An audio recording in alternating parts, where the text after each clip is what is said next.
Messi নদী থেকে চালান ছাড়াই অবৈধভাবে বালি পাচারের ঘটনা সামনে আসতেই কড়া পদক্ষেপ নিল প্রশাসন।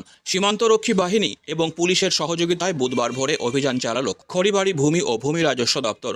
ভারত নেপাল সীমান্ত লাগোয়া পানিট্যাঙ্কি এলাকায় পরিচালিত এই অভিযানে 16টি চালানবিহীন বালি বোঝাই ট্রাক্টর আটক করা হয়েছে। অভিযান শেষে আটক ট্রাক্টরগুলোকে পানিট্যাঙ্কি এসএসবি ক্যাম্পে নিয়ে যাওয়া হয়।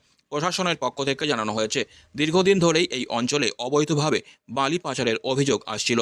সেই অভিযোগের ভিত্তিতে মঙ্গলবার রাতে বিশেষ পরিকল্পনা করা হয় এবং সেই অনুযায়ী বুধবার ভোরে অভিযান চালিয়ে এই ট্রাক্টরগুলোকে আটক করা হয়।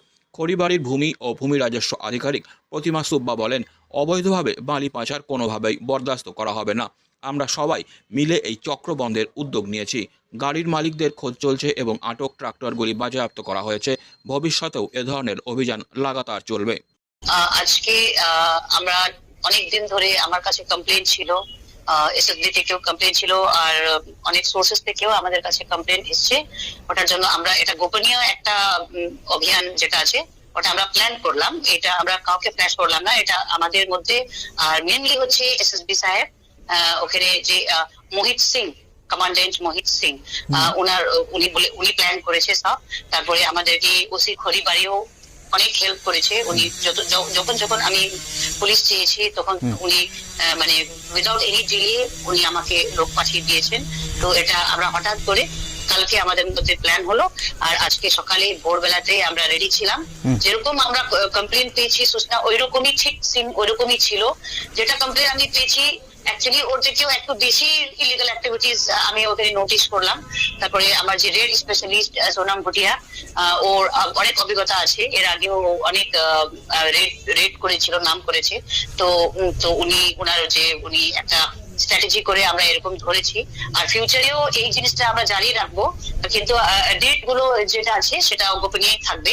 কিন্তু আমাদের আপনি ধরেন যে সব তরফে আমার কাছে লোক আছে, খবরই আছে।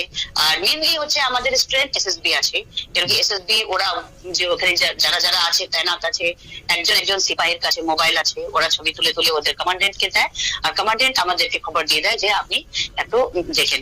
তারপরে আমরা এই টাস্কটা সাকসেসফুল হলো। আর কি আজকে 16 আমরা অলরেডি সিজড করে নিয়েছি, অ্যারেস্ট এখনো নাই, সিজড করে নিয়েছি। ওরা পেনাল্টি দিবে, প্লাস যেটা ওনার আছে এখনো, ওনার কি আছে ওটা এখনো উজাগার হয়নি জিনিসটা। তো এখনো এসএসবি এর কাস্টাডিতেই আছে। তো আপাতত আমরা এখান থেকে স্টার্টিং করব ইনভেস্টিগেশন। কিন্তু আমরা যে সিজ করতে পারলাম ওটা নিয়ে একটু মানে আমরা আছি, অ্যালার্ট আছি যে হ্যাঁ ফার্দার ফিউচারে এরকম হবে না। আর ওনার গুলোকে তো আমরা যেভাবে হোক পার করবোই। আর এই জিনিসটা আর কি মেনটেন থাকবে, আর কি কন্টিনিউ।